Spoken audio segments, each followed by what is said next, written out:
नमस्कार दोस्तों, आप सभी का स्वागत है आपके अपने चैनल CSS फंड ट्रिक्स पे। और हम लोग डिस्कस कर रहे थे DFPR रूल यानी delegation of financial power rules. और उसका पार्ट 1 हम लोगों ने डिस्कस किया था। आप लोगों ने काफ़ी अच्छा रिस्पांस किया, इसलिए हमने पार्ट 2 को भी शुरू किया है। तो आज हम लोग पार्ट 2 को डिस्कस करेंगे। इसमें हम टॉपिक्स बड़े इंपॉर्टेंट हैं जिनको डिस्कस करेंगे, जैसे creation of post, officer on special duty, standard scales, supernumerary post, upgrade the post, statutory post. ये सारे इंपॉर्टेंट पॉइंट हैं, इनमें से एग्जाम में क्वेश्चन आता ही आता है। तो चलिए स्टार्ट करते हैं। Question number 1, which of the following is correct about creation of post. Post creation के रिगार्डिंग कौन सा स्टेटमेंट सही है। 1, no post can be created in secretariat office of the department in the scale of pay unless there है already a post in that scale approved by president. 2, no post can be created in non-secretariat office by head of department unless there exists a post in the same scale of pay approved by president. 3, for creation of permanent post concurrence of finance ministry is mandatory. Options are A 1 and 2 only, B 2 and 3 only, C 1 and 3 only, D all of the above, and the right answer is D all of the above। यानी सारे statement सही हैं। एक बार देख लेते हैं। No post can be created in secretariat office of the department in the scale of pay unless there is already a post in that scale approved by president. यानी कि किसी भी सेक्रेटेरिएट ऑफिस में अगर आपको पोस्ट क्रिएट करनी है तो उस स्केल में पहले से एक पोस्ट क्रिएट हो रखी होनी चाहिए प्रेसिडेंट के द्वारा। सपोज आप अंडर सेक्रेटरी ग्रेड में पोस्ट क्रिएट कर रहे हो, यानी कि लेवल 11 में कर रहे हो, तो आप उसमें कर सकते हो, क्योंकि उसमें ऑलरेडी लेवल 11 में अंडर सेक्रेटरी की पोस्ट सेक्रेटरीट ऑफिस में एग्जिस्ट करती है। अब सपोज आप किसी पे स्केल में कोई पोस्ट क्रिएट कर रहे हो जो कि पहली बार कर रहे हो, उस पे स्केल में कोई पे जो है कोई पोस्ट पहले से क्रिएट नहीं हो रखी है, तो आप उसको नहीं कर सकते हो। No post can be created in non secretariat office by head of department unless there exist a post in the same scale of pay approved by president. अब सेक्रेटेरिएट में भी सेम फंडा है, इसमें कौन क्रिएट करता है, हेड ऑफ द डिपार्टमेंट करेगा नॉन सेक्रेटेरिएट ऑफिस में, और इसमें भी उस स्केल में पहले प्रेसिडेंट का अप्रूवल से एक पोस्ट जो है क्रिएट हो रखी होनी चाहिए। यानी अगर हम शॉर्ट में बात करें तो सबसे पहले कोई भी पोस्ट क्रिएट करने के लिए, चाहे सेक्रेटेरिएट ऑफिस हो या नॉन सेक्रेटेरिएट ऑफिस हो, सबसे पहली पोस्ट जो क्रिएट की जाएगी वो प्रेसिडेंट के द्वारा की जाएगी। जब प्रेसिडेंट एक पोस्ट क्रिएट कर देंगे फिर आपका रास्ता खुल जाएगा, फिर आप कोई भी पोस्ट क्रिएट कर सकते हो उस पे स्केल में। No permanent post without concurrence of finance ministry and unless savings are establish in future years. ठीक है, अब इसमें 2 कंडीशंस फुलफिल करनी होती है पोस्ट क्रिएशन के लिए। सबसे पहले तो आपको फाइनेंस मिनिस्ट्री कंकरेंस चाहिए। अब फाइनेंस मिनिस्ट्री कंकरेंस क्यों चाहिए, क्योंकि आप बाद में डिमांड के थ्रू पैसा जब मांगोगे उस पोस्ट के लिए तो वो तो फाइनेंस मिनिस्ट्री आपको देगी ना, तो उनका आपको अप्रूवल चाहिए। आपने मान लो 4 पोस्ट क्रिएट कर दी जिसमें कि आप 1 लाख रुपए हर बंदे को दे रहे हो, तो 4 लाख रुपए महीने की आप सैलरी पे कर रहे हो ना, यानी साल के 48 लाख रुपए पे कर रहे हो ना।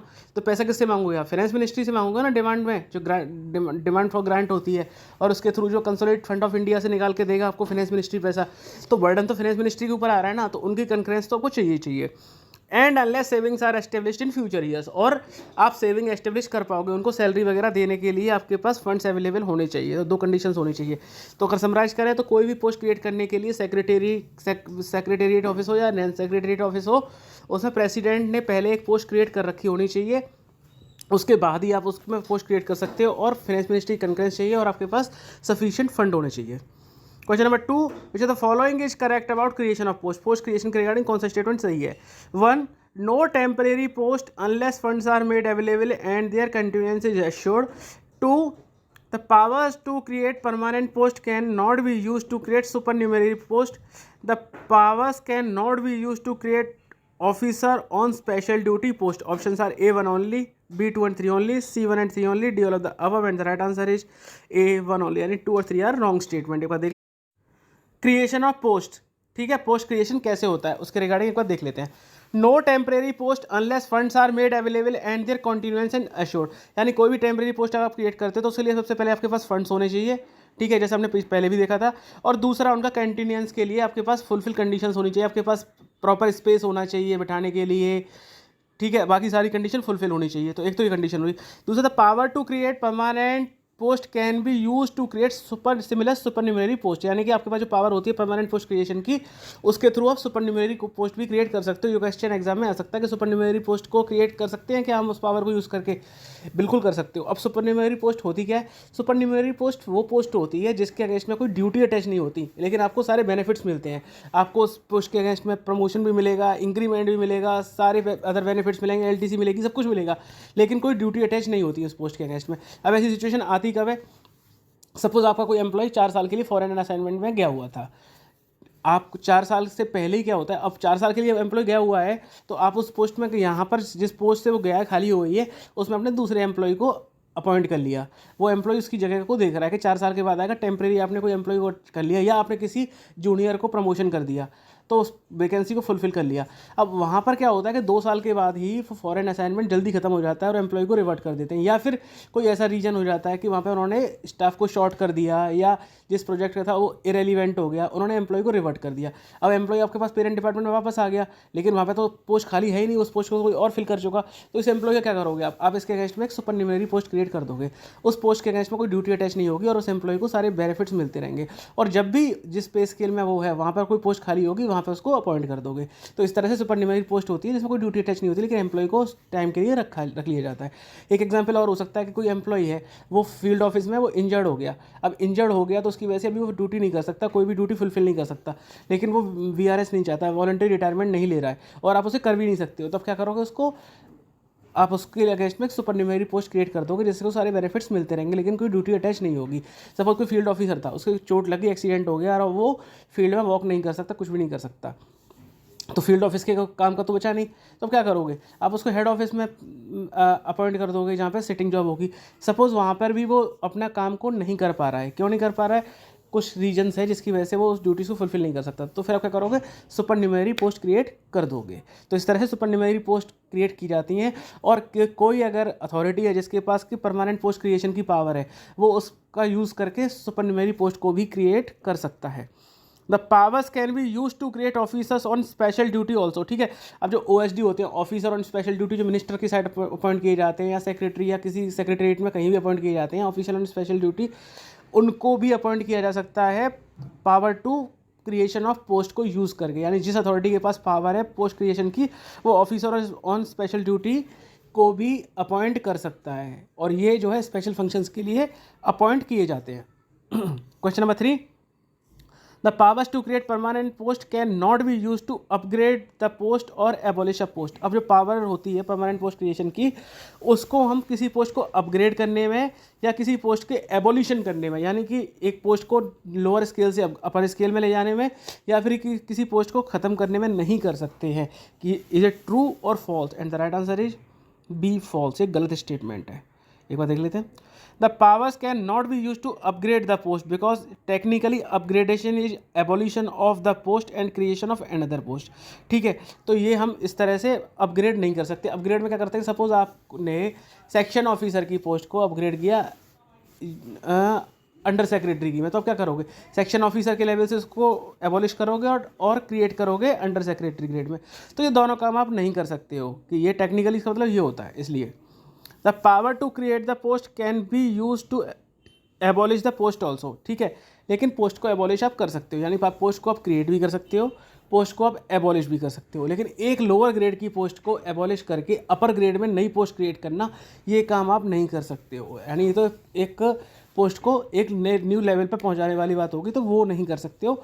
सिंपली सिंगल हैंडेडली, यानी कि जो है आइसोलेशन में उस पोस्ट को आप क्रिएट कर सकते हो, और आइसोलेशन में उस पोस्ट को एबॉलिश भी कर सकते हो। दोनों में कोरिलेशन नहीं होना चाहिए। Question number 4, which the following is incorrect about creation of post. Post creation के रिगार्डिंग कौन सा स्टेटमेंट इनकरेक्ट है। A, standard scale should be observed. B, retrospective creation of post only with the approval of the president. C, powers cannot be exercised to add such post to any service or cadres unless that service is under such authority. And D, none of the above, and the right answer is B, retrospective creation of post only with the approval of president is a wrong statement। retrospective creation होता ही नहीं है। एक बार देख लेते हैं। standard scale should be observed wherever laid down, for example stenographer, grade group D, personal staff of minister etcetera. यानी कि जब आप पोस्ट क्रिएट करते हो तो उस स्केल में करो जो स्केल ऑलरेडी एग्जिस्ट करता हो। ऐसा नहीं हो कि आपने पोस्ट क्रिएट कर दी और उसकी सैलरी कर दी 1,06,000 रुपये, वो स्केल ही एग्जिस्ट नहीं करता। या तो आप SO ग्रेड में करो, या आप अंडर सेक्रेटरी में करो, डिप्टी सेक्रेटरी में करो, किसी भी एक स्टैंडर्ड स्केल में करो। उससे फ़ायदा क्या होता है कि आप जब पोस्ट को क्रिएट करते हो तो उस पोस्ट के अगेंस्ट में आपको इंक्रीमेंट लगाना है, वो भी आपके लिए ईजी हो जाता है, क्योंकि जिस स्केल में आपने किया उसी स्केल के अकॉर्डिंग उसका इंक्रीमेंट का प्रोसेस फॉलो हो जाएगा। आपको प्रमोशन कब देना है, जिस ग्रेड के अगेंस्ट में किया उस स्केल में कैसे प्रमोशन होता है, उसी प्रमोशन पॉलिसी को आप अप्लाई कर लोगे। ठीक है, तो ये ईजी होता है उसको ऑपरेट करना। अगर आपने एक नया स्केल क्रिएट कर दिया तो फिर उसके लिए फिर आपको सारे रूल्स, एक तरह से रिक्रूटमेंट रूल्स ही बनाने पड़ जाते हैं, तो बड़ी मुश्किल हो जाती है। तो इसलिए कोशिश करनी चाहिए स्टैंडर्ड स्केल्स को अडॉप्ट करने की। Retrospective creation of post only with the approval of finance minister. ठीक है, रेट्रोस्पेक्टिव जो होता है पोस्ट क्रिएशन होता है मिनिस्ट्री के लेवल पे तो होता ही नहीं है, जो उसमें दिया था प्रेसिडेंट, तो उसमें मिनिस्ट्री के लेवल पे तो हो ही नहीं सकता, ये हो सकता है सिर्फ फाइनेंस मिनिस्टर के है। ठीक है, फाइनेंस मिनिस्टर का अप्रूवल आपको चाहिए तभी आप कर सकते हो। Internal work study unit, staff inspection unit should be consulted when additional post are created due to increase in the work और रीऑर्गेनाइजेशन ऑफ स्टाफ। अगर आपका रीजन ये है कि आप क्यों पोस्ट क्रिएट कर रहे हो, आपने कहा कि वर्क इंक्रीज़ हुआ है, तो कौन इस बात को एसेस करेगा कि वाकई में वर्क जो है आपका इंक्रीज़ हुआ है कि नहीं, ये कौन करता है? ये इंटरनल वर्क स्टडी यूनिट होता था पहले, अब वो तो है नहीं, तो उसकी जगह पे क्या होता है, डेजिग्नेटेड सेक्शन होता है, जो हमने एमओपी की पुरानी वीडियोज़ में देखा है। तो डेजिग्नेटेड सेक्शन पहले उसकी रिपोर्ट चाहिए होगी कि वाकई में वर्क इंक्रीज़ हुआ भी है कि नहीं हुआ है। ये जो डेजिग्नेटेड सेक्शन होता है, जो IWSU की जगह काम करता है, ये पूरा हिसाब रखता है कि कौन सा सेक्शन क्या काम करता है और कितनी उसके ऊपर जिम्मेदारी है। तो अगर वो सर्टिफाई करता है कि वाकई में यहाँ पे जो सेक्शन में आप पोस्ट को क्रिएट कर रहे हो उस सेक्शन में काम को इंक्रीज़ हुआ है इस स्केल पे, तो उसके बाद ही पोस्ट क्रिएशन कर सकते हैं। तो इसलिए इसका चाहिए होता है, या फिर रीऑर्गेनाइजेशन ऑफ स्टाफ होता है, तो उन दो कंडीशंस में इसकी रिपोर्ट चाहिए होती है। The power cannot be exercised to add such post to any service or cadres unless that service is under such authority। ठीक है, एक्सेप्शन की बात बाद में करते हैं। तो कोई भी हम पावर करते हैं किसी भी इस स्केल में पोस्ट क्रिएशन के लिए, तो उसमें हम तभी कर सकते हैं जब वो कैडर हमारे कंट्रोल में होना चाहिए। जो अथॉरिटी कर रही है वो उस कैडर को कंट्रोल करती है कि नहीं करती है, तभी किया जा सकता है। अगर आप, जैसे हम बात करते हैं डिपार्टमेंट ऑफ पोस्ट की, अगर वो पोस्ट क्रिएट करते हैं इंस्पेक्टर ग्रेड में या ASP ग्रेड में या AD ग्रेड में, तो इंडिया पोस्ट जो होता है वो उस ग्रेड में उसका अथॉरिटी है उसके पास उस ग्रेड में, तो इसलिए वो उसमें क्रिएट कर सकता है। लेकिन एक्सेप्शन क्या होता है, सेंट्रल, जैसे कि हम CSCS कैडर है, सेंट्रल सेक्रेटरी क्लरिकल सर्विस या central secretary techno services, central secretary service CSS cadre, इन कैडर्स में क्या होता है कि कैडर कंट्रोलिंग अथॉरिटी होती है department of personal and training DOPT, but post जो है डिपार्टमेंट क्रिएट कर सकता है। तो यहाँ पर ये एक्सेप्शन होता है। अगर आप बात करते हो मिनिस्ट्री ऑफ फाइनेंस की, मिनिस्ट्री ऑफ शिपिंग की बात कर लेते हैं, तो मिनिस्ट्री ऑफ शिपिंग को लगता है कि मेरे पास मुझे 4 पोस्ट क्रिएट करनी है ASO की, तो मिनिस्ट्री ऑफ शिपिंग कर सकता है ASO की 4 पोस्ट को क्रिएट, जबकि कैडर कंट्रोलिंग अथॉरिटी जो है वो है आपका DOPT, लेकिन वो कर सकता है फाइनेंस मिनिस्ट्री के अप्रूवल से। तो ये एक एक्सेप्शन होता है जो कि हमारी CSS, CSCS, CSSS सर्विसेज जो होती हैं इनमें कर सकता है। अदरवाइज आप अपनी ही कंट्रोलिंग अथॉरिटी में कर सकते हो।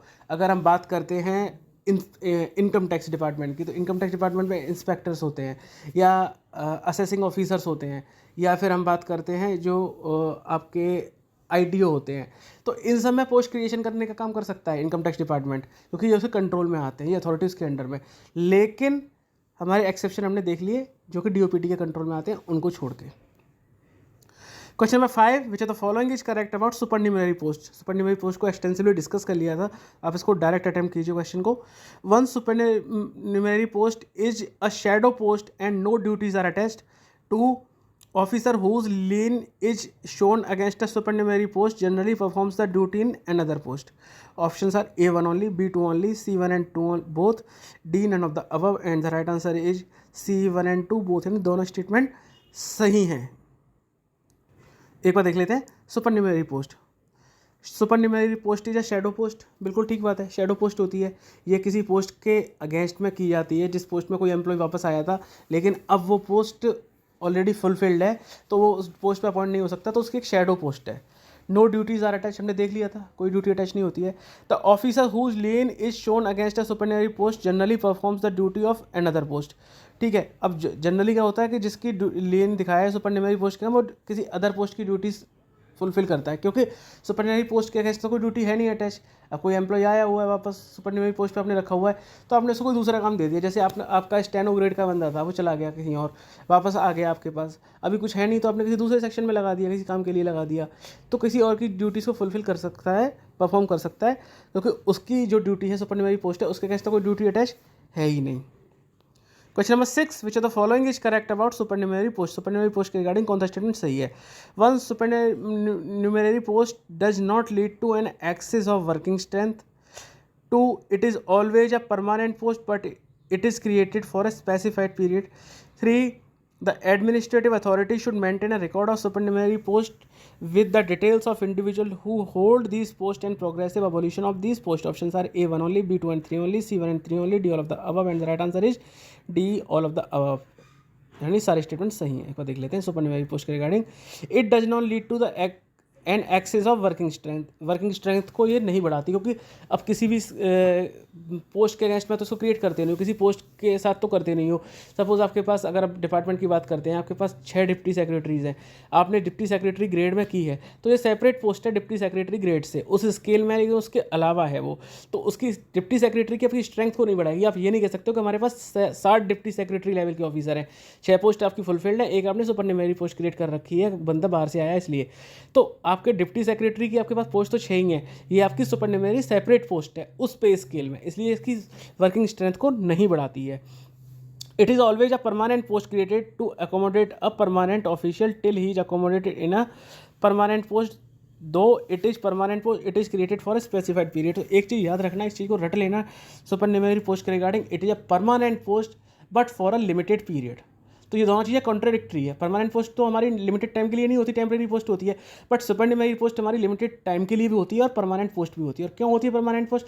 क्योंकि इसमें जो बंदा जिसको हमने सुपरन्यूमररी पोस्ट पर रखा हुआ है उसकी डेट ऑफ एबोलिशन आपने फिक्स नहीं की है। टेम्परेरी पोस्ट में तो आप रखते हो 3 साल के लिए, 4 साल के लिए, 5 साल के लिए कॉन्ट्रैक्ट में रखते हो, तो वो आपकी टेम्परेरी पोस्ट होती है, लिमिटेड पीरियड के लिए होती है। लेकिन सुपरन्यूमररी पोस्ट की आपकी डेडलाइन फिक्स नहीं होती, इसलिए तो परमानेंट नेचर की पोस्ट होती है। परमानेंट नेचर की पोस्ट हमारी क्या होती है? जिसमें कि हमारी डेडलाइन फिक्स नहीं होती है, तो हमारी डेडलाइन फिक्स नहीं है इसलिए परमानेंट नेचर, लेकिन फॉर अ लिमिटेड पीरियड होती है। लिमिटेड पीरियड क्यों होती है? क्योंकि जैसे ही परमानेंट पोस्ट में कोई वैकेंसी खाली होगी, हम इस पोस्ट को एलिमिनेट करके इस ऑफिसर को उस पोस्ट पर शिफ्ट कर देंगे, इसलिए हमारी टेम्परेरी नेचर की भी होती है। तो परमानेंट पोस्ट होती है, temporary for limited period specified period होती है, ठीक है, लेकिन टेम्परेरी पोस्ट नहीं होती है, याद रखना। यहाँ पर क्वेश्चन में घुमाया जाता है।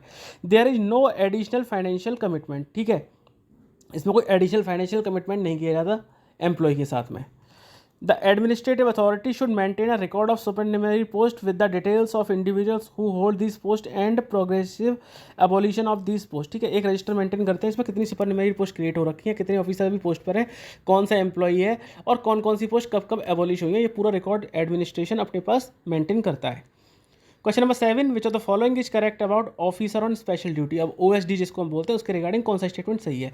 A post of OSD can be created if it can be equated to a standard post having comparable nature of duties to a subordinate authority who is competent to create a post of OSD has the power to abolish also. Option are A 1 only, B 2 only, C 1 and 2 both, D none of the above, and the right answer is C 1 and 2 both, यानी दोनों statement सही हैं। एक बार देख लेते हैं। Officer on special duty, a post of OSD can be created if it can be equated to a standard post having comparable nature of duties, ठीक है, ये कब करते हैं? जब इसमें इक्वेटेड स्टैंडर्ड पोस्ट होती है, कंपेरेबल ड्यूटी, यानी कि OSD आप अपॉइंट करते हो, तो हमने पीछे भी डिस्कस किया था, आप किसी पे स्केल में करते हो, जैसे कि आपका OSD है किस लेवल का है, ये हमारा डिप्टी सेक्रेटरी लेवल का है या हमारा जॉइंट सेक्रेटरी लेवल का है, मतलब उस एक का एक स्टैंडर्ड स्केल होता है, उसमें आप करते हो, और उसमें जो ड्यूटीज़ होती हैं वो भी कंपेरेबल नेचर की होती हैं। डिप्टी सेक्रेटरी ग्रेड में कर रहे हो तो डिप्टी सेक्रेटरी की क्या रिस्पॉन्सिबिलिटी होती है, वो साइनिंग अथॉरिटी किस किस मैटर के केसेस में वो साइन कर सकता है, वो सारी चीज़ें उसको फुलफिल करनी होती है। तो यूजुअली ये एक स्टैंडर्ड स्केल होता है और जो है उसके साथ ही उसकी ड्यूटी भी कंपेरेबल होती है। A subordinate authority who is competent to create the post has the power to abolish also. तो ये जनरली होता है, हमने सुपरन्यूमररी पोस्ट के केस में भी देखा था, परमानेंट पोस्ट क्रिएशन में भी देखा था कि जिस अथॉरिटी के पास पोस्ट क्रिएट करने का राइट होता है उस अथॉरिटी के पास एबॉलिश करने का राइट भी होता है। तो अगर OSD की हम बात करें तो एक कंपेरेबल ड्यूटीज़ की होती हैं और नेचर में की होती हैं और स्टैंडर्ड पे स्केल्स होते हैं, और जिस स्केल में होते हैं उस स्केल में जो एम्प्लॉय होते हैं उसके कंपेरेबल ड्यूटी होती है। लेकिन कोई हार्ड एंड फास्ट रूल नहीं है, इसके अलावा कुछ एडिशनल ड्यूटीज़ को उसमें जोड़ा भी जा सकता है, घटाया भी जा सकता है, ये पॉसिबिलिटी रहती है। जैसे बात करते हैं मिनिस्टर के साथ OSD होते हैं, तो डिप्टी सेक्रेटरी लेवल के OSD है किसी मिनिस्टर के साथ में, बट उसके पास कुछ ऐसी अथॉरिटीज़ हो सकती हैं जो नॉर्मल में डिप्टी सेक्रेटरी के पास नहीं होती हैं, ये उसको असाइन की जा सकती है। Question number 8, which of the following is correct about officer on special duty. यानी स्पेशल ड्यूटी ऑफिसर के रिगार्डिंग कौन सा स्टेटमेंट सही है। 1 a post of OSD is created in the grade of any of the sanction post. 2 a post of OSD can not be created on special scale. Options are A1 only, B2 only, C1 and 2 both, D none of the above and the right answer is A1 only, यानी कि second statement जो है वो गलत है। एक बार देख लेते हैं। Though the incumbent is designated as OSD, the post will be in the grade of any of the sanctioned post like under secretary, deputy secretary, director और joint secretary। ये हमने पीछे भी डिस्कस किया था कि हम उसको जो डेजिग्नेशन देंगे वो तो होगी officer on special duty, but उसका जो स्केल होगा, पे स्केल होगा, वो किसी स्टैंडर्ड पोस्ट के साथ हम अलाइन कर देंगे, यानी कि अंडर सेक्रेटरी ग्रेड में होगा या डिप्टी सेक्रेटरी में होगा या डायरेक्टर ग्रेड में होगा। और उससे फ़ायदा ये होगा कि उसके इंक्रीमेंट्स वगैरह उसी के अकॉर्डिंग लगते रहेंगे, प्रमोशन वगैरह का शेड्यूल भी उसके अकॉर्डिंग ही चलता रहेगा। However, if an OSD post is created on special scale, approval of Department of Expenditure is needed। यानी कि OSD की पोस्ट को हम स्पेशल स्केल पर भी क्रिएट कर सकते हैं सैंक्शन स्केल के अलावा, बट उसके लिए हमें डिपार्टमेंट ऑफ एक्सपेंडिचर का अप्रूवल चाहिए होता है। तो डिपार्टमेंट ऑफ एक्सपेंडिचर का अप्रूवल तो हमें वैसे भी पोस्ट क्रिएशन के लिए चाहिए होता था। हमने पीछे वाले क्वेश्चन में डिस्कस किया था कि पोस्ट क्रिएशन करने के लिए मिनिस्ट्री ऑफ फाइनेंस का अप्रूवल चाहिए होता है। तो मिनिस्ट्री ऑफ फाइनेंस का जो अप्रूवल की हम बात करते हैं वो डिपार्टमेंट ऑफ एक्सपेंडिचर ही देता है। और डिपार्टमेंट ऑफ एक्सपेंडिचर क्यों देता है? क्योंकि कोई भी अगर आप एक्सपेंडिचर करते हो, यानी आप पोस्ट क्रिएट करते हो, तो आप एक्सपेंडिचर इनकर करोगे। आपने 3 पोस्ट क्रिएट की, उनकी सैलरी दोगे, अलाउंसेस दोगे, उनको अलग फैसिलिटीज़ दोगे, पर्क्स वगैरह दोगे, तो इससे क्या होगा? एक्सपेंडिचर बढ़ेगा। और जब भी किसी भी मिनिस्ट्री या डिपार्टमेंट में एक्सपेंडिचर बढ़ता है तो उसको अप्रूवल डिपार्टमेंट ऑफ एक्सपेंडिचर से लेना ही पड़ता है। तो फिर यहाँ पर मेंशन क्यों करना पड़ा हमें कि डिपार्टमेंट ऑफ एक्सपेंडिचर का अप्रूवल चाहिए? यहाँ पर जब हम अप्रूवल लेंगे तो यहाँ पर हम एक लेवल आगे जाके अप्रूवल लेंगे कि इस बार हम जो पोस्ट तो क्रिएट कर ही कर रहे हैं, साथ में हम स्पेशल स्केल में कर रहे हैं, हम सैंक्शन पोस्ट के अगेंस्ट में नहीं कर रहे हैं, सैंक्शन स्केल में नहीं कर रहे हैं। तो इसलिए दोनों केसेस में हमें डिपार्टमेंट ऑफ एक्सपेंडिचर का अप्रूवल चाहिए। Question number 9, the powers to create the post of OSD can not be used as precedence to create another OSD post in the set scale. यानी कि अगर आपने एक बार OSD की एक पोस्ट को क्रिएट कर रखा है तो उसका प्रेसिडेंस लेके आप दूसरी OSD की पोस्ट को क्रिएट नहीं कर सकते हैं। Option are A true, B false and the right answer is A true. बिल्कुल, अगर एक OSD की पोस्ट आपने क्रिएट कर दी, इसका मतलब ये नहीं है कि उसका प्रेसिडेंस लेके आप बार बार OSD की पोस्ट को क्रिएट करते जाओ। आपको हर बार अप्रूवल लेना पड़ेगा OSD की पोस्ट को क्रिएट करने से पहले। In such cases the department cannot show this as a president to create another OSD post in the set scale. कि इस स्केल में ऑलरेडी एक OSD की पोस्ट क्रिएट हो रखी है, तो चलो एक और OSD की पोस्ट को क्रिएट कर सकते हैं। ये हमारा पोस्ट क्रिएशन से डिफरेंट है। पोस्ट क्रिएशन हमने क्या पढ़ा था कि सबऑर्डिनेट अथॉरिटी किसी भी पोस्ट को क्रिएट तभी कर सकती है जब प्रेसिडेंट ने उस पे स्केल में एक पोस्ट क्रिएट कर रखी हो, तो उसका प्रेसिडेंट लेके वो बार बार पोस्ट को फर्दर क्रिएट कर सकते हैं। बट OSD का केस डिफरेंट होता है, ये स्पेशल ड्यूटी ऑफिसर होता है। तो अगर हर बार आप जब पोस्ट क्रिएट करोगे OSD की, तो उसमें आपको हर बार अप्रूवल लेना पड़ेगा। क्वेश्चन नंबर 10, अ डिपार्टमेंट में confer its power to any other subordinate authority. यानी कि पोस्ट क्रिएशन के रिगार्डिंग डिपार्टमेंट इस पावर को किसी सबऑर्डिनेट अथॉरिटी को कन्फर कर सकते हैं। A true, B false and the right answer is A true. बिल्कुल कर सकते हैं, कर ही नहीं सकते बल्कि करते हैं। ज़्यादातर केसेस में सेक्रेटरी जो है इस पावर को पोस्ट क्रिएशन की को हेड ऑफ डिपार्टमेंट को या फिर एडिशनल सेक्रेटरी इनको कन्फर कर देते हैं। जो सेक्रेटरी हैं वो खुद नहीं करते usually. Question number 11, which of the following authority can not be redelegated by a subordinate authority. यानी कि सबऑर्डिनेट अथॉरिटी इनमें से कौन सी अथॉरिटी को रीडेलीगेट नहीं कर सकता। एक्चुअली सबऑर्डिनेट अथॉरिटी की जो रीडेलीगेट करने की अथॉरिटी होती है, उसमें से कुछ अथॉरिटीज़ ऐसी होती हैं जो कि वो अपने जूनियर्स को रीडेलीगेट नहीं कर सकता। वो अथॉरिटी एक्सक्लूसिवली उन्हीं की होती हैं और उनको ही फुलफिल करनी पड़ती हैं। तो इनमें से कौन सी ऐसी अथॉरिटी जो कि वो अपने जूनियर्स को रीडेलीगेट नहीं कर सकता? 1 creation of post, B right off losses, 3 reappropriation of funds exceeding 10% of original budget provision. Options are 1 and 2 only, B2 and 3 only, C1 and 3 only, D all of the above and the right answer is D all of the above। यानी कि इनमें से कोई भी authority ऐसी नहीं है जिसको कि वो रिडेलीगेट कर सकता है। ये सारी की सारी अथॉरिटी उसको अपने पास ही रखनी पड़ेंगी। एक बार देख लेते हैं। डिपार्टमेंट में confer its power to head of department और to any other subordinate authority subject to the condition that no powers be redelegated with regard to. यानी कि जो डिपार्टमेंट यानी सेक्रेटरी अपनी पावर को HOD को या किसी और अथॉरिटी को रिडेलीगेट कर सकता है, लेकिन इनमें से कौन कौन सी पावर को रिडेलीगेट नहीं कर सकता? 1 creation of post, 2 write off losses, 3 reappropriation of funds exceeding 10% of original budget provision. यानी पोस्ट क्रिएशन सेक्रेटरी को खुद करना पड़ेगा, लॉसेस जो होते हैं उनको राइट ऑफ सेक्रेटरी खुद ही कर सकता है, और अगर आप बजट प्रोविजन के अलावा 10% से ऊपर खर्च करते हो तो वो पावर जो होती है वो भी सेक्रेटरी की खुद की होती है। Question number 12, which of the following is correct about redelegation of powers of an HOD. अब एचओडी की बात कर रहे हैं, एचओडी जो रीडेलीगेट पावर करते हैं उनके रिगार्डिंग कौन सा स्टेटमेंट करेक्ट है। 1, HOD can authorise a gazetted officer to exercise the powers through an order in writing. 2, correctness and regularity will be the responsibility of the authority to whom the power of HOD have been redelegated. Options are A1 only, B2 only, C1 and 2 both, D none of the above, and the right answer is A1 only. यानी कि second statement कि correctness of regularity will be responsibility to the authority to whom the power of HOD have been redelegated है wrong statement। जिस authority को power redelegate की गई है correctness की responsibility उसकी नहीं होती बल्कि HOD की खुद की responsibility रहती है। आप power को redelegate कर रहे हो लेकिन इसका मतलब ये नहीं कि सारी रिस्पॉन्सिबिलिटी उसके ऊपर डाल दो, फाइनल रिस्पॉन्सिबिलिटी करेक्टनेस वगैरह की आपकी ही रहेगी। Redelegation of powers, HOD can authorise a gazetted officer to exercise the power through an order in writing. ठीक है, अब एचओडी जो है किसी दूसरे गेजेटेड ऑफिसर को कुछ पावर्स को रिडेलीगेट कर सकता है। हमने देखा कुछ पावर्स तो सेक्रेटरी एचओडी को ट्रांसफर कर देता है और कुछ पावर एचओडी किसी भी गेजेटेड ऑफिसर को कर देता है। HOD remains responsible for correctness and regularity, जितनी भी करेक्टनेस होगी वो एचओडी की रिस्पॉन्सिबिलिटी रहेगी। अगर जिस अथॉरिटी को पावर रिडेलीगेट की है उसने कोई गलती कर दी उसको चेक करना एचओडी की रिस्पॉन्सिबिलिटी रहती है। Similarly HOD can declare any gazetted officer as head of office. ठीक है, अब एचओडी एक पोस्ट क्रिएट करता है जिसको हम बोलते हैं head of office, provided not more than one gazetted officer can be declared as such in respect of same office unless it is different from the other. एक ऑफिस में एक ही हेड ऑफ ऑफिस की post होती है, ये gazetted officer होता है, एचओडी इसको डिक्लेयर करते हैं, यूजुअली ये अंडर सेक्रेटरी रैंक का होता है। काफ़ी सारी पावर्स ट्रांसफ़र कर दी जाती हैं हेड ऑफ ऑफिस के और सारी फाइल्स वहीं तक निपट जाती हैं। सिर्फ कुछ में जिसमें ज़्यादा डिस्क्रिप्शन की जरूरत होती है वही एचओडी के पास जाती है। तो इस तरह से रीडेलीगेशन करके एचओडी अपने काम को डिस्ट्रीब्यूट कर देते हैं। Question number 13, which of the following is correct about redelegation of power by a head of department. Head of department की जो रीडेलीगेशन की पावर होती है उसके रिगार्डिंग कौन सा स्टेटमेंट सही है। 1, HOD can declare any gazetted officer as head of office. 2, not more than one gazetted officer can be declared as head of office in respect of same office. ये दोनों question हमने पीछे discuss कर लिए थे। Options are A1 only, B2 only, C1 and 2 both, D none of the above, and the right answer is C1 and 2 both. दोनों statement सही हैं। HOD can declare any gazetted officer as head of office provided not more than one gazetted officer can be declared as such in respect of same office unless it is different from the other। ठीक है, किसी को भी gazetted officer बना सकते हैं और एक ऑफिस में एक ही होता है जब तक उनका पोर्टफोलियो अलग नहीं होता। Question number 14, powers can be delegated to non gazetted officials only if they have completed 5 years in service. यानी कि नॉन गेजेटेड ऑफिसर को पावर डेलीगेट करने के लिए उसकी 5 साल की सर्विस कंपलसरी है।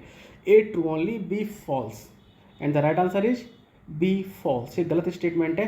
Powers can not be delegated to non gazetted officers. जो पावर डेलीगेशन होता है एचओडी के द्वारा या किसी के भी द्वारा वो नॉन गेजेटेड ऑफिसर को तो डिक्लेयर कर ही नहीं सकते। इसको नोट कर लो अच्छे तरीके से, सिर्फ गेजेटेड ऑफिसर को ही होता है। Question number 15, an authority to whom the powers have been delegated that authority can decide the cases from the date of delegation of authority. यानी कि जिसको भी अपने पावर डेलीगेट की है वो ऑथराइज हो जाता है जिस डेट से उसको अथॉरिटी मिली है उस डेट से केसेस को डिसाइड करने के regarding. A true, B false, and the right answer is B false. गलत स्टेटमेंट है। Whenever powers delegated that authority can decide past cases also. यानी कि भले ही उसको आज की डेट में अथॉरिटी डेलीगेट हुई है बट वो पास्ट केसेस को भी जो है असेस कर सकता है। Question number 16, an authority to whom the powers have been delegated can not exercise which of the following powers. ठीक है, एक अथॉरिटी जिसको पावर डेलीगेट की गई है उनमें से कौन सी अथॉरिटी जिसको कोई एक्सरसाइज नहीं कर सकता। A administrative power, B financial power, 3 statutory power, and options are A1 and 2 only, B 2 and 3 only, C3 only, D all of the above, and the right answer is C3 only. यानी कि statutory power को exercise नहीं कर सकता। Statutory power होती है legal power. Legal power आपकी जो ओरिजिनल अथॉरिटी है उसके पास ही रहेगी, बाकी पावर्स को डेलीगेट किया जा सकता है। Officers performing current duty can exercise administrative and financial power but not statutory power। अब देखो एडमिनिस्ट्रेटिव पावर तो वो करेगा ही करेगा, देखो उसी के लिए तो उसको पावर दी गई है एडमिनिस्ट्रेशन को संभालने के लिए। फाइनेंशियल पावर को भी वो उसको मिल जाती है, वो अब ऑर्डर वगैरह सेंक्शन कर सकता है, पेमेंट वगैरह कर सकता है, बट स्टैट्यूटरी पावर जो है वो उसको नहीं मिलेंगी। लीगल पावर जो ओरिजिनल अथॉरिटी है उसके पास ही रहेंगी। Question number 17, a section officer can be delegated an authority to sign which of the following expenditure. जो सेक्शन ऑफिसर को जो पावर डेलीगेट की जाती है उनमें से कौन सी पावर को जो साइन करने के लिए, कौन से एक्सपेंडिचर के लिए पावर की जा सकती है? A contingent expenditure, B TA bills, C medical bills, D LTC bills. And the right answer is A contingent expenditure, यानी कि सेक्शन ऑफिसर को कंटिजेंट एक्सपेंडिचर साइन करने की परमिशन दी जा सकती है। Under secretary administration normally is the head of office. ठीक है, हमने पीछे देख लिया था एचओडी जो करता है वो अंडर सेक्रेटरी रैंक का ऑफिसर होता है जिसको हेड ऑफ ऑफिस बनाया जाता है। Under secretary administration and head of office can authorise a section officer to sign sanction for contingent expenditure for him and over his own designation subject to under secretary is overall responsible. ठीक है, तो हमने देखा कि power को delegate कैसे किया जाता है। हेड ऑफ जो सेक्रेटरी था उन्होंने हेड ऑफ डिपार्टमेंट को किया, हेड ऑफ डिपार्टमेंट ने हेड ऑफ ऑफिस की डेजिग्नेशन बनाई किया। अब हेड ऑफ ऑफिस भी कुछ जो है अथॉरिटी को डेलीगेट करता है नीचे सेक्शन ऑफिसर के लेवल पे, क्योंकि सेक्शन ऑफिसर भी गेस्टेड ऑफिसर होता है, तो कंटिजेंट एक्सपेंडिचर के रिगार्डिंग करता है। लेकिन this is not amounting to redelegation. ये इंपॉर्टेंट पॉइंट याद रखने वाली बात है कि सेक्शन ऑफिसर को कौन सी पावर मिलती है? कंटिजेंट एक्सपेंडिचर साइन करने की। और कंटिजेंट एक्सपेंडिचर जब वो साइन करता है वो रीडेलीगेशन में नहीं आता, उसको सिर्फ अथॉरिटी दी जाती है, तो इसको हम उसके टर्म यूज नहीं करते हैं। Question number 18, if a post is vacant or kept in abeyance for more than dash year it is deemed abolition and only department of expenditure can revive it। यानी कि कोई पोस्ट है जो कि dash year से vacant है या फिर होल्ड पे रखी हुई है, तो कितने ईयर से रखी हुई है कि वो डीम्ड एबोलिश यानी कि एबोलिश मानी जाती है, और केवल डिपार्टमेंट ऑफ एक्सपेंडिचर ही इसको रिवाइव कर सकता है। Option are A 1 year, B 2 year, C 6 months, D 3 years। And the right answer is B 2 years। यानी कोई पोस्ट अगर 2 साल से ज़्यादा वेकेंट है या एवियंस पे है तो सिर्फ डिपार्टमेंट ऑफ एक्सपेंडिचर इसको रिवाइव कर सकता है, अदरवाइज वो डीम्ड एबोलिशन की कैटेगरी में आ जाती है। Question number 19, post of the supporting staff of a statutory post is deemed to be abolished if kept in abeyance for more than 2 years।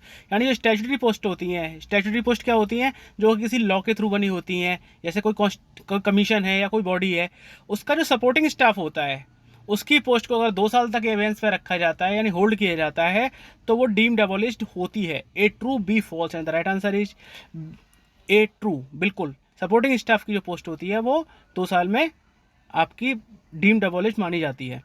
The statutory post is not abolished. ठीक है, statutory post अगर किसी particular period के लिए अगर vacant रखी जाती है तो वो डीम्ड एबॉलिश की कैटेगरी में नहीं आती है। But the post of supporting staff not exempted. लेकिन सपोर्टिंग स्टाफ की पोस्ट को कोई एग्जेम्पशन नहीं मिलता, यानी कि जो हमारा 2 साल वाला रूल था पिछले वाले क्वेश्चन में कि कोई भी पोस्ट को अगर 2 साल से ज़्यादा अगर हम होल्ड पे रखते हैं तो वो डीम्ड एबॉलिश्ड है, department of expenditure he revive कर सकता है। ये बिल्कुल उसके लिए भी अप्लाई करता है, लेकिन बॉडी या कमीशन के लिए नहीं करता।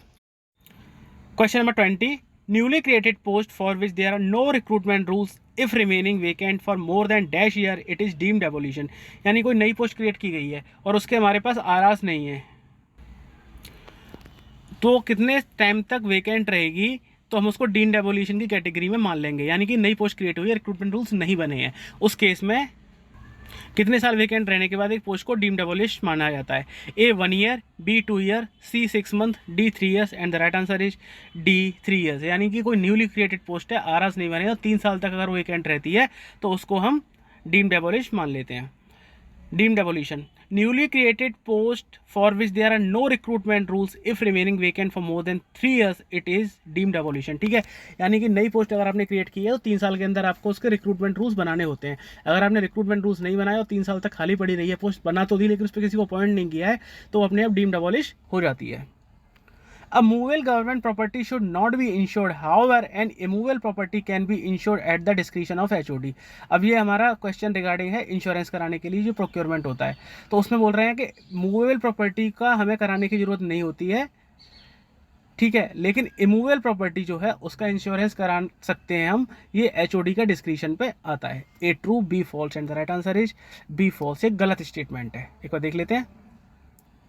गवर्नमेंट प्रॉपर्टी वेदर मूवेबल और immovable should not be insured, यानी गवर्नमेंट प्रॉपर्टी को में इंश्योरेंस कराने का प्रोविजन नॉर्मल कोर्स में नहीं होता।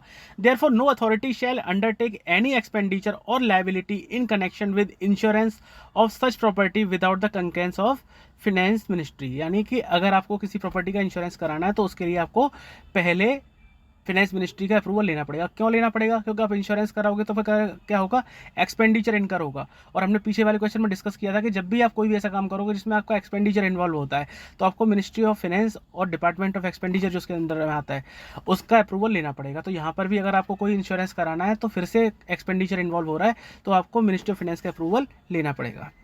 Question number 22, in which of the following circumstances a property can be insured.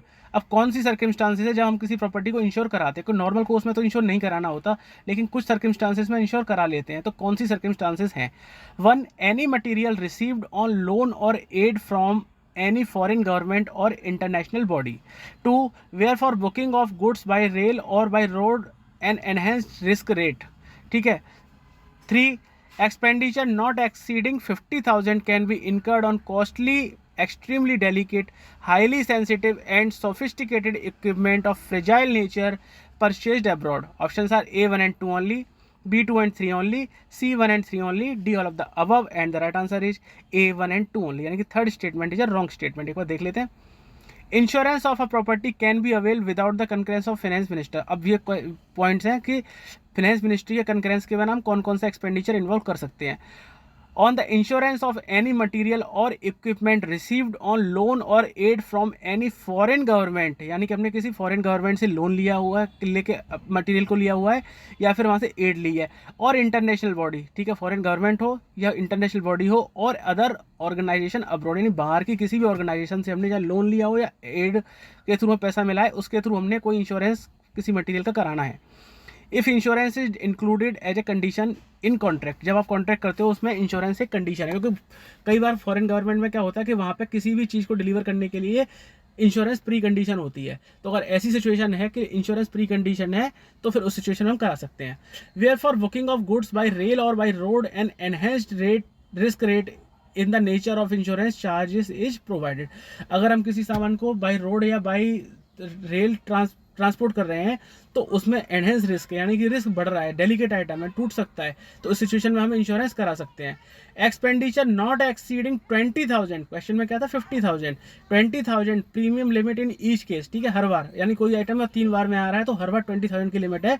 Can be incurred on costly, extremely delicate, highly sensitive and sophisticated equipment of fragile nature, जो जल्दी टूट सकते हैं, बहुत ही costly और बहुत ही आपके एक्सट्रीमली डेलिकेट आइटम्स हैं, उनके लिए कर सकते हैं। और purchased abroad which are not easily replaceable and for which insurance is considered desirable in public interest, और इनका रिप्लेसमेंट भी इजीली अवेलेबल नहीं है, तो पब्लिक इंटरेस्ट में हम लोग ये मान के चलते हैं कि इनको हमें इंश्योरेंस करा लेना चाहिए, तो उस सिचुएशन में करा सकते हैं। तो 3 सिचुएशन होगी जबकि हमें कराना चाहिए। पहला, हम कोई भी फॉरेन गवर्नमेंट से या किसी फॉरेन बॉडी से एड लेके या फिर हम लोन लेके कोई मटेरियल ले रहे हैं, या फिर जिसमें ट्रांसपोर्ट में एनहेंस रिस्क इन्वॉल्व है, और एक जैसे 20,000 का हम ईच केस में करा सकते हैं जबकि फ्रेजाइल नेचर का कोई इक्विपमेंट होता है तब।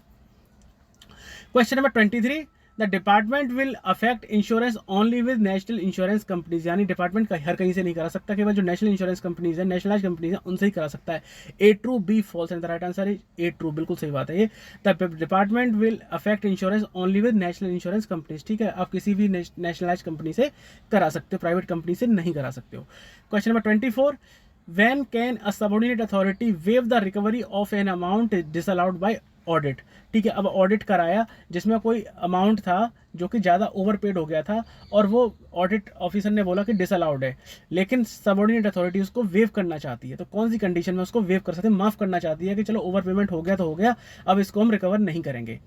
1, if the amount was drawn by the government servant under a reasonable belief that he was entitled to it. 2, recovery relating to a gazetted officer. 3, the recovery will cause undue hardship. A1 and 2 only, B2 and 3 only, C1 and 3 only, D all of the above, and the right answer is C1 and 3 only, यानी कि second statement recovery relating to gazetted officer या wrong statement. एक बार देख लेते हैं।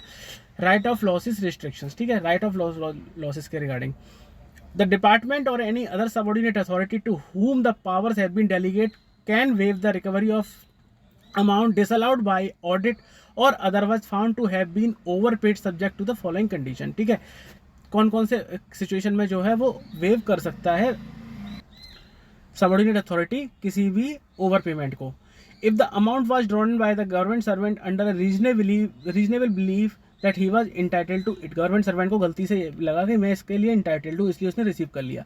The recovery is impossible, recovery को करना मुश्किल है। गवर्नमेंट सर्वेंट रिटायर हो गया है, रिटायरमेंट के बाद किसी दूसरी लोकेशन पर शिफ्ट हो गया है और उस लोकेशन पर उसको लोकेट करना मुश्किल हो रहा है, आपको पता भी नहीं है, तो कैसे करोगे? तो वेव कर दोगे। The recovery will cause undue hardship, recovery की वजह से अनड्यू हार्डशिप हो रही। सपोज वो एम्प्लॉय अंडमान निकोबार में रहता है, अंडमान निकोबार में आपका फ़ोन नेटवर्क भी नहीं है आपके पास, आपको एक बंदा भेजना पड़ेगा, 2 लोग जाएंगे, कौन से आइलैंड पर, फिर एड्रेस ढूंढेंगे, बहुत अनड्यू हार्डशिप है, तो सिचुएशन आप वेव कर सकते हो। 3 कंडीशन हो गई, एक तो उसने रीजनेबल बिलीव था कि भाई मेरा इंटाइटलमेंट है, दूसरा रिकवरी इम्पॉसिबल है और तीसरा अनड्यू हार्डशिप इन्वॉल्व है, तो उसको वेव ऑफ किया जा सकता है। क्वेश्चन नंबर 25 का last question, when can a subordinate authority has no power to waive the recovery of amount, और किस सिचुएशन में लोन को वेव नहीं कर सकती। 1, if the amount to be recovered does not exceed 2 months पे, where the overdrawal was disallowed after 1 year from the date of payment. 3, the overdrawal was caused by the delay in notifying the promotion or reversion. Options are A1 and 2 only, B 2 and 3 only, C 1 and 3 only, D all of the above, and the right answer is D all of the above, यानी सारे statement सही हैं। The authority has no power to waive the recovery in following cases, कब कब जो है नहीं कर सकती, recovery relating to gazetted officer, यानी गेजेटेड ऑफिसर को ओवर पेमेंट हुआ तो रिकवर करना ही करना है। If the amount to be recovered does not exceed 2 months पे, अगर 2 month से कम का अमाउंट है तो आपको रिकवर करना है। Where the overdrawal was disallowed after 1 year from the date of payment, ठीक है, ओवरड्रॉल 1 साल के ओवरड्रॉल के बाद डिसअलाउ कर दिया गया था। That the over payment was in the nature of pay and overdrawal was caused by the delay in notifying the promotion और रिविजन, जब प्रमोशन रिविजन के ऑर्डर थे उसके बाद में आया है तो फिर कर सकते हैं। तो फ्रेंड्स, ये था हमारा आज का वीडियो, DFPR का हमारा सेकंड वीडियो था, काफ़ी हद तक DFPR हमारा कवर हो गया है। तो आप लोगों को all the best for your coming exam. Thank you very much.